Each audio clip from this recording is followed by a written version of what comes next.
You're listening to the Monday Night Community Show with Daniel on BRFM. Good evening.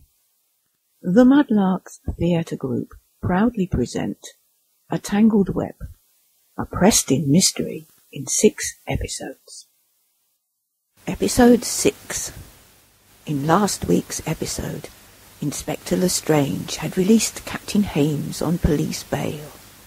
Miss Jean Maple rang from Edinburgh with the news that she and Preston had found the missing prototype device. It is now Monday, the 1st of June, and Captain and Mrs. Hames and their friend Penny Penfold are at Euston Station, waiting for the arrival of Jean Maple and Preston. There they are! Jean, Preston, over here! Hello, Preston! Welcome home, Jean. How did it go yesterday? Very well. I took the prototype to the police station and they rang the MOD. It's been collected and taken back to the headquarters. They're going to bring it down to London under armed escort after the coronation. What about the MI5 agent? I don't know. I think they've spoken to Inspector Lestrange, but they wouldn't tell me.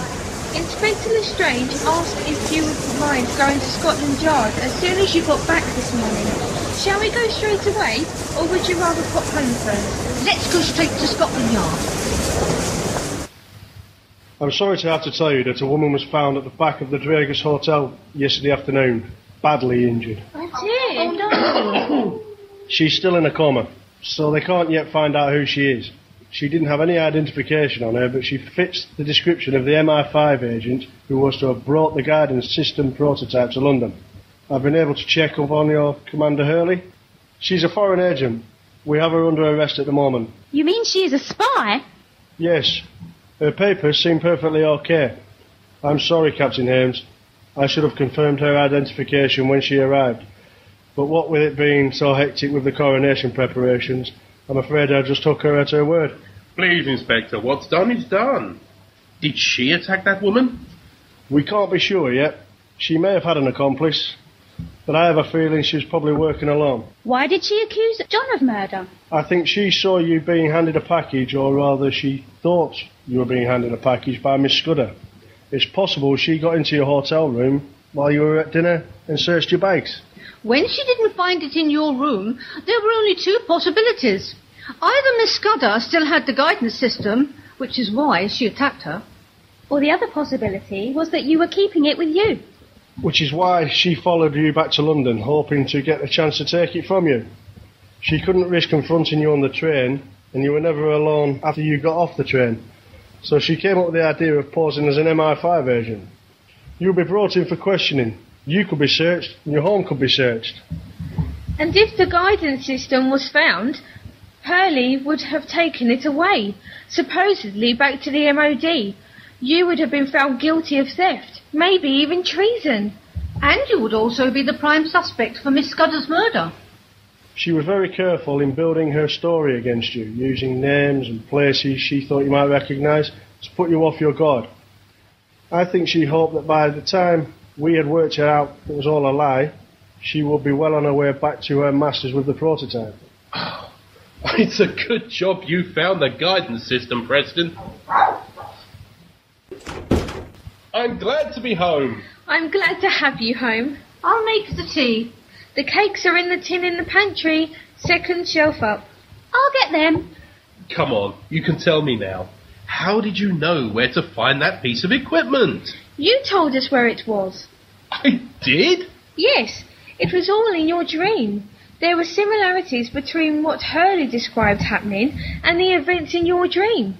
You must have met Miss Scudder, or whoever she turns out to be, even if you did not realise it at the time. But unfortunately, Hurley thought you were her contact. When I booked the hotel room, I asked for a room on the 2nd floor. I was given room 221. That's where Miss Scudder was supposed to have been found murdered, but it was obvious that nothing had happened there. The name of the hotel is an anagram of Asgard, your alien. And there is a park close to the hotel called Shetland Gardens. That's where Preston found the guidance system, buried under some bushes about 10 yards off the main pathway. And we think that Hurley chose that name for herself because she reckoned you would have heard it at the hotel. Jean says it's the name of one of the bellboys. That's amazing! The only thing we can't work out is why your MI5 agent was called Francis Scudder. Do you have any idea how you both come up with the same name for the woman? Ah, well, I'm afraid I have something to confess. John? I'll be back in a moment. Which plates do you want to use for the cake? Those ones will be fine, Penny. Hurley must have seen me collecting this from the reception desk. As you can see, the writing's quite large on the box. I'm sorry, I hadn't got round to wrapping it. I should have given this to you on Saturday. Happy anniversary, darling. Oh, John! What a beautiful necklace! From Francis Scudder's jewellery shop in Edinburgh.